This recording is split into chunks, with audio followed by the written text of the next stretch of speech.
due to the Federation under production, sharing, profit sharing and risk service contracts be paid directly into the Federation account. This is based on an analysis of revenue inflows in 2025 drawing on monthly earnings submitted to the Federation Account Allocation Committee. Based on estimates from 2025 remittances to the Federation Allocation Accounts Committee, the Nigerian National Petroleum Company Limited is projected to remit about 906.91 billion naira in management fees and frontier exploration funds, while oil and gas royalties totaling 7.55 trillion naira and gas flaring penalties of 611.42 billion naira collected by the Nigerian Upstream Petroleum Regulatory Commission will now be remitted directly to the Federation account. The Nigeria Revenue Service will also lose the authority to collect petroleum profits tax and hydrocarbon tax, which generated 4.905 trillion naira in 2025, while the Midstream and Downstream Gas Infrastructure Fund recorded 596.61 billion naira in the same period, bringing the total affected revenue streams to about 14.57 trillion naira.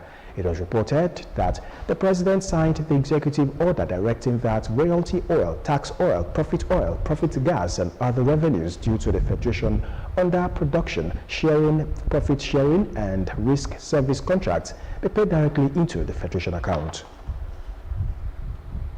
As part of efforts to ensure equitable distribution of people-oriented projects, Prince Dakwa Abiodun has inaugurated the Lantoro Okeyidi Road in Abeokuta. The governor says the project reflects his administration's commitment to infrastructure development and improved connectivity across communities in the state. Governor's Office correspondent Yusuf Ghani reports.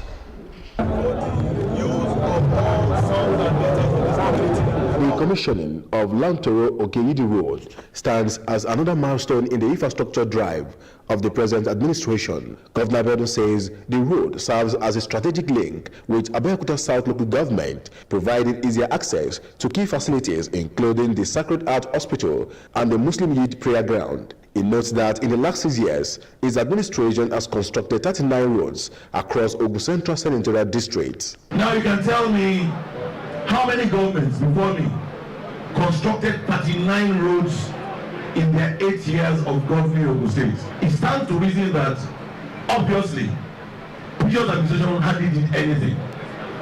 We do not promise to reconstruct all the roads in Ogun Central. It's impossible. No administration can reconstruct all the required roads in 8 years.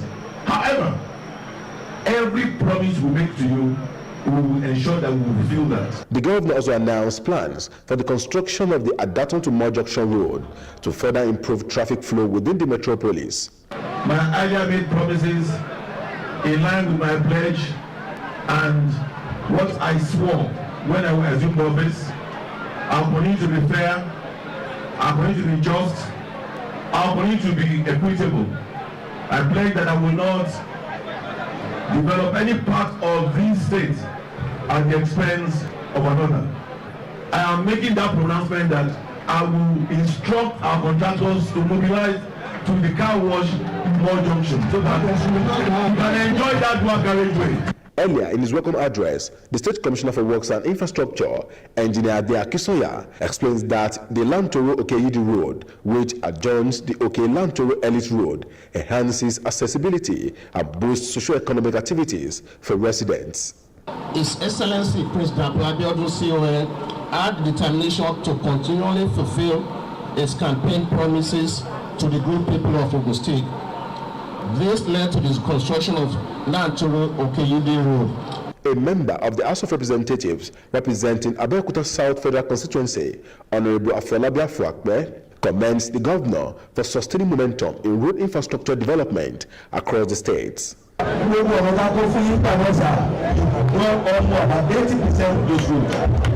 mutually happy with you. When you are resourcing and then and you'll be getting the results. We are proud of you. We continue to ask for more. The Alaki Empowerment of Egbaland, Oba Adigdotun Aremugbadebo, describes the road as significant, noting that it links several communities and facilitates movement within the area. I want to thank the government especially for being a listening government.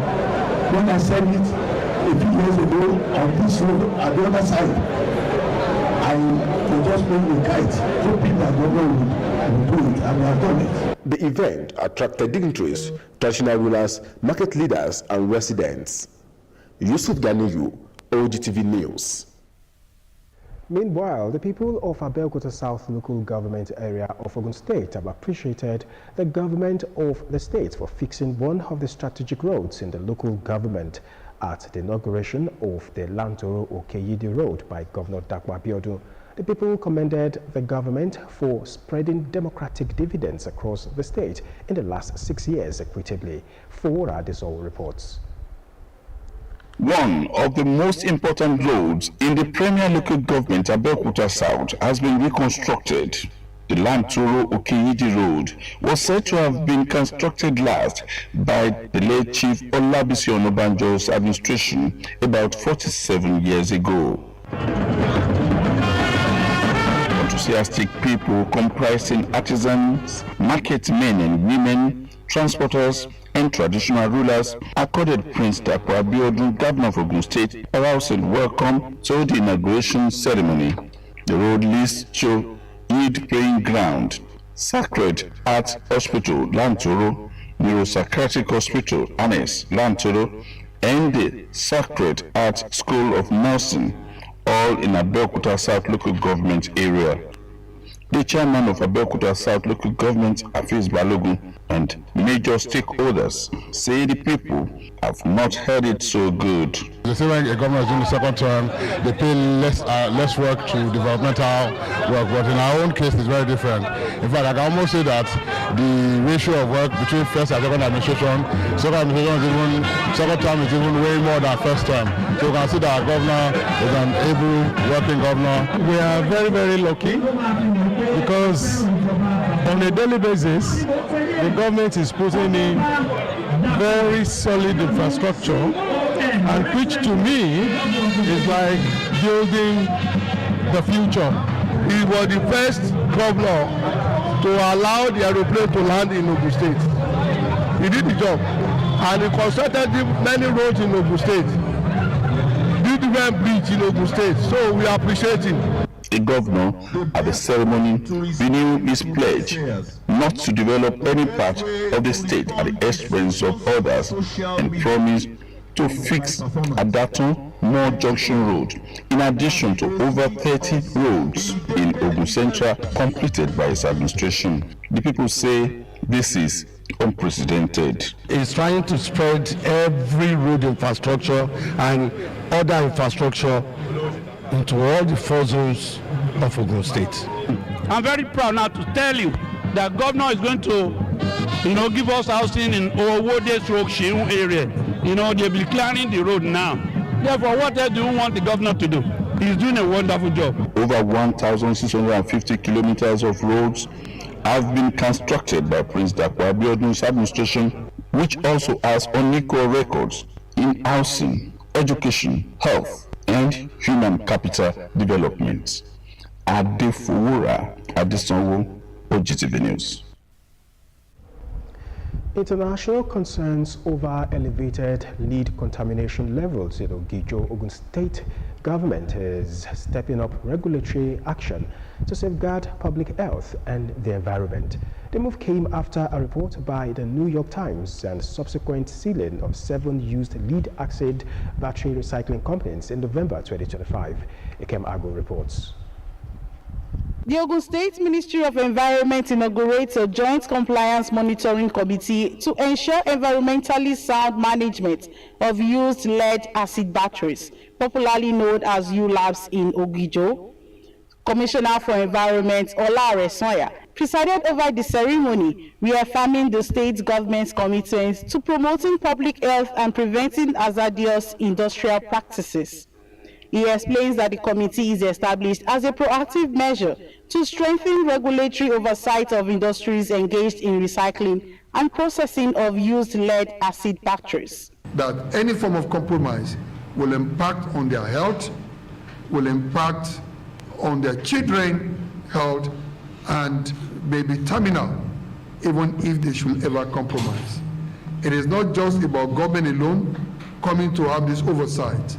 This community, they are the primary stakeholder when it comes to adhering to best practice in this. OGEPA will continue to provide the technical support for these community members. We'll continue to educate them on the dangers that is associated with the industries that are operating around them. According to the commissioner, the committee is tasked with conducting routine inspections, enforcing environmental regulations, monitoring missions and waste disposal processes, and ensuring strict compliance with both national and international environmental standards. He urged operators in Ogijo to cooperate fully, stressing that government will not hesitate to sanction any organization found violating environmental laws.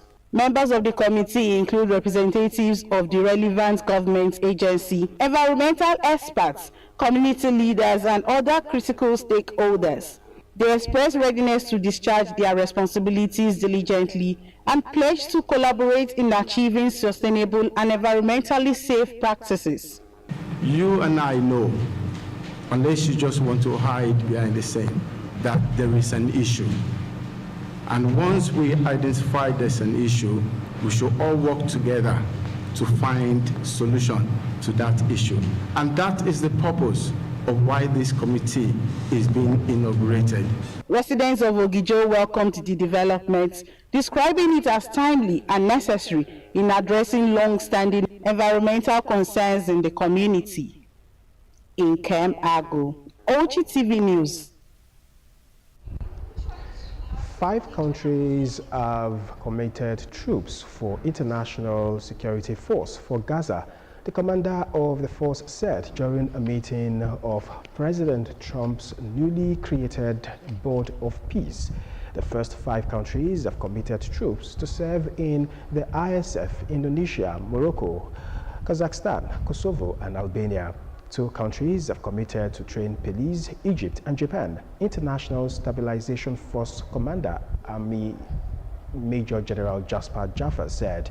Jaffers also said the ISF will begin by deploying in southern Gaza's Rafah, train police there and expand sector by sector.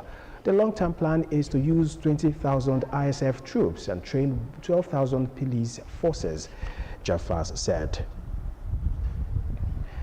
And now to the world of sports. The Nigeria Cricket Federation has announced the commencement of zonal qualifiers across the 6 geopolitical zones for the 2026 National Under-17 Boys and Girls Championship, starting with the Southwest and Southeast zones on February 18.